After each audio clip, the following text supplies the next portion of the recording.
এক বাপের বেটা হলে হাইকোর্টে নিয়ে যাব, কত বড়ই বাপ ওর মাথায় থাকুক না কেন, কেন্দ্রীয় বাহিনীর উদ্দেশ্যে বললেন দেবাংশু।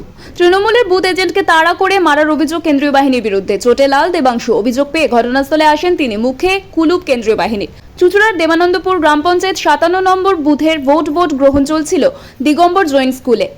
তৃণমূলের অভিযোগ, তাদের পোলিং এজেন্টকে মারধর করছে কেন্দ্রীয় বাহিনী। হাতে ও পিঠে আঘাতের চিহ্ন রয়েছে। এই খবর শুনে ঘটনাস্থলে আসেন চুঁচুড়া তৃণমূল প্রার্থী দেবাংশু ভট্টাচার্য। তৎক্ষণাৎ আক্রান্ত ব্যক্তি সমীর দাসকে চিকিৎসার জন্য চুঁচুড়া ইমামবাড়া হাসপাতালে নিয়ে যাওয়া হয়। পোলিং এজেন্ট সমীর দাসের অভিযোগ, তিনি সকালে থেকেই বুথে ছিলেন। তারপর প্রিসাইডিং অফিসারকে জানিয়ে রিলিফ নিয়ে বাইরে বেরিয়েছিলেন। কিছুক্ষণ পরে যখন আবার বুথে ঢুকতে যায়, সেই সময় কেন্দ্রীয় জওয়ানরা তাকে মারধর করে বলে অভিযোগ। খবর পেয়ে ছুটে আসেন তৃণমূল প্রার্থী দেবাংশুর। অভিযোগ, কেন্দ্রীয় বাহিনীর জওয়ানরা তাদের এক বুথের এজেন্টকে মারধর করেছে, কিন্তু কি কারণে মেরেছে সে বিষয়ে অন্য জওয়ানদের কাছে জানতে চাওয়া হলে তারা মুখ খুলতে চাননি। এর কোনো সদুত্তর না পেলে তিনি হাইকোর্টে যাওয়ার হুঁশিয়ারি দেন।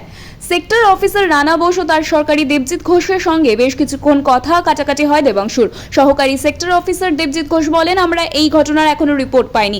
আমরা ওই ছেলেটার সঙ্গে কথা বলেছি ও তার ভিডিও করেছি। তার গায়ের দাগ ও কি ঘটনা ঘটেছে তার কাছ থেকে সবটাই জেনেছি। আমরা সব দেখে রিপোর্ট পাঠাবো। আমরা ঘটনার রিপোর্ট পাঠাবো। সে খাবারের জন্য স্বাভাবিকভাবে 3-4 ঘন্টা বসে আছে, জল নেই, খাবার নেই, তারা বাইরে আসবে, রিলিভার যাবে, ঠিক আছে। সেই খাওয়ার জন্য, জলের জন্য বাইরে আসছিল। সেখানে সেন্ট্রাল ফোর্সের একজন জওয়ান তাকে গুরুতরভাবে আক্রমণ করেছে, যেটা আমাদের কাছে খবর এসছে। আমরা যখন কমপ্লেন করেছি, এখান থেকে রিপোর্ট পাঠানো হয়েছে যে গায়ে কোনো হাত তোলা হয়নি।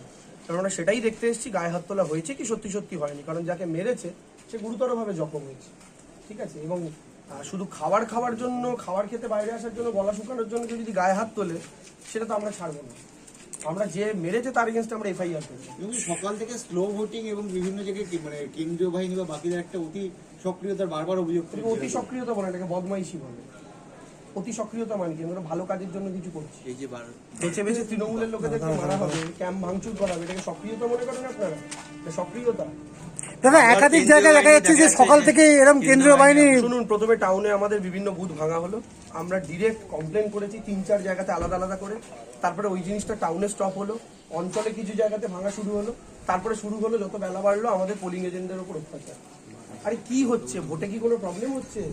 শান্তিপূর্ণভাবে গোটা চুঁচুড়া ভোট দিচ্ছে। কোনোদিন চুঁচুড়া এই জিনিস হয় না, মানুষ শান্তিপূর্ণভাবে ভোট দেয়। আজকে এমন মনে হচ্ছে যেন ইন্ডিয়া পাকিস্তানের যুদ্ধ হচ্ছে। What is this?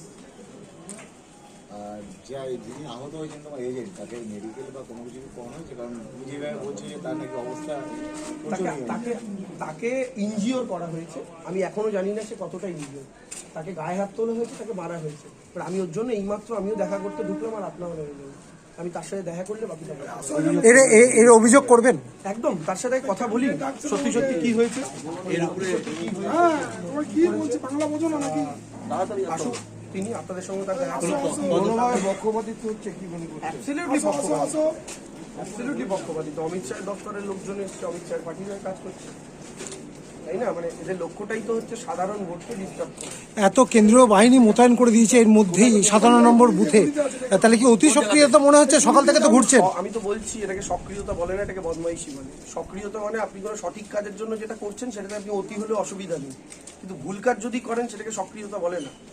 সেটাকে সক্রিয়তা বলে না। আমি আবার বলছি, যদি কেউ এই জিনিস করে থাকেন তাকে কোর্ট অবধি নিয়ে যাবো দরকার হলে। বুথের ভেতর কর্মীদেরকে মারবেন অসহায়ভাবে শুধু খাবার খেতে চাওয়ার জন্য, জল চাওয়ার জন্য, সেটা হতে পারে না।